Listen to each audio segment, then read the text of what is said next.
नमस्कार। आइए आज सुनेंगे सूरदास जी के भ्रमर गीत की भाग 3 की व्याख्या। बिनु गोपाल बैरिन भई कुंजे।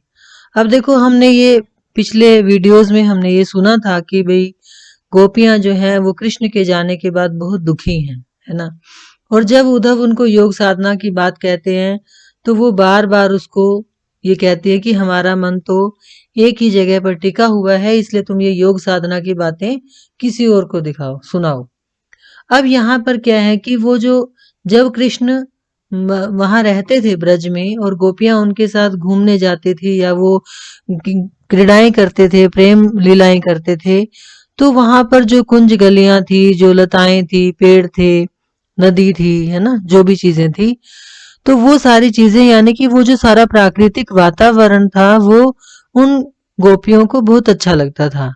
लेकिन अब कृष्ण के चले जाने के बाद उनको वही सब चीजें बहुत ही बुरी लग रही हैं। तो यहाँ पर एक तरह से प्रकृति का वर्णन किया गया है जिसमें गोपियां बहुत दुखी हैं, ठीक है ना। देखिए, बिनु गोपाल बैरिन भई कुंजे, कि कृष्ण के बिना ये कुंज गलियां मेरी दुश्मन, हमारी दुश्मन बन गई हैं।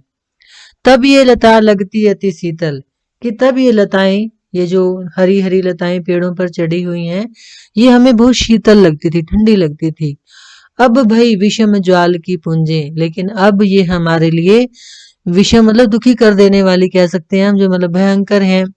ज्वाल मतलब अग्नि की, पुंजे मतलब लपटें, कि ये सारी लताएं अब हमें ऐसा लगता है जैसे कि आग की लपटें जल रही हों। वृथा बहती जमुना, कि अब यमुना नदी व्यर्थ में बहती है। खग बोलत, कि पक्षियों का बोलना हमें अच्छा नहीं लगता। वृथा कमल फूलें अली गुंजे, कि कमल के फूल भी व्यर्थ में ही खिल रहे हैं और अली मतलब भंवरे की व्यर्थ में ही गुंजार कर रहे हैं। यानी कि वो यमुना नदी का कलकल करके बहना, वो पंछियों का बोलना, वो कमल के फूलों का खिलना और भंवरों का गुंजार करना, यानी कि वो प्रकृति जो कृष्ण के वहां होने पर बहुत अच्छी लगती थी, वो अब उनको बहुत ही बुरी लग रही है।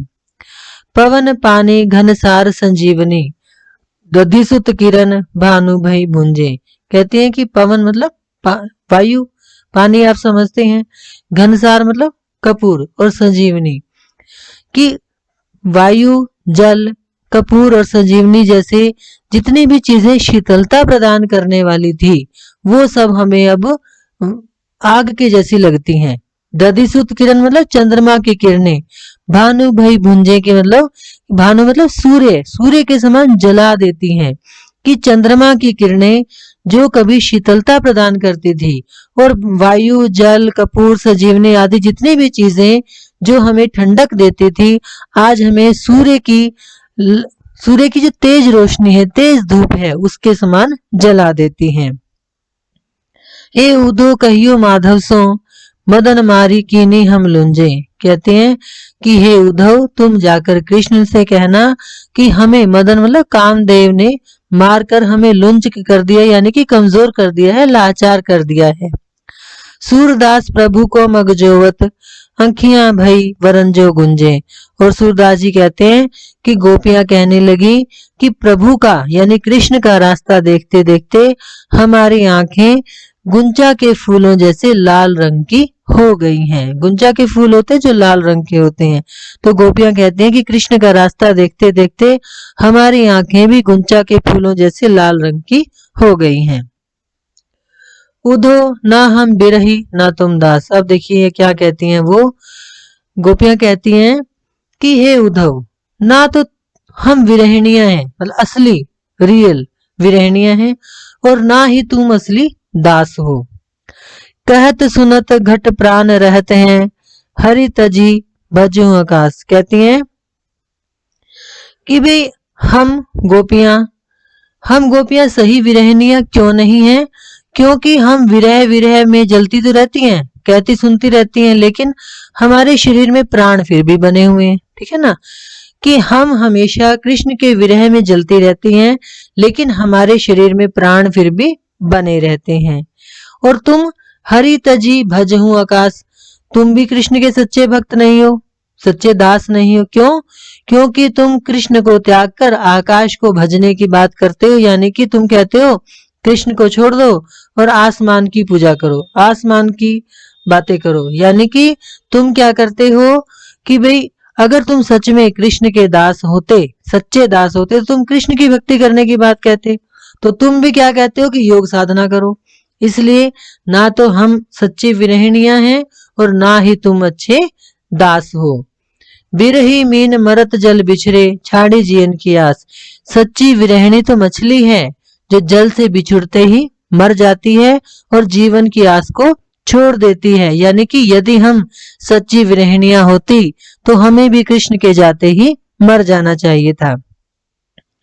दास भाव नहीं तजत पपीहा बरु सही रहत प्यास। कि दास भाव तो पपीहे में है। क्यों? क्योंकि वो हमेशा बादल का से जो पानी बरसता है वही पीता है, नहीं तो प्यासा ही मर जाता है।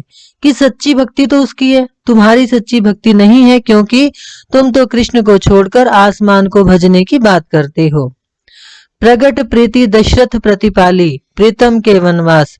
कि प्रकट रूप से अगर स्पष्ट रूप से देखें तो जो प्रेम था वो दशरथ ने किया था, क्योंकि जैसे ही उनका प्रियतम यानी कि उनका बेटा वनवास में गया वो मर गए। सूर्य श्याम सो दृढ़ व्रत कीनो मेटे जगत उपहास। और इस तरह से वो कहती हैं कि गोपियां कहती हैं कि हमने कोई मतलब दृढ़ व्रत का पालन नहीं किया और हम इस संसार में केवल उपहास का पात्र बने हुए हैं। इसलिए वो कहती हैं कि हे उद्धव, ना तो तुम ही सच्चे विरही हो, ना तो तुम ही सच्चे दास हो, ना ही हम अच्छी विरहणियां हैं। क्योंकि यदि हम सच्ची विरहणियां होती तो मछली की तरह या दशरथ की तरह हम बिछुड़ते ही मर जाती, और ना ही तुम सच्चे दास हो।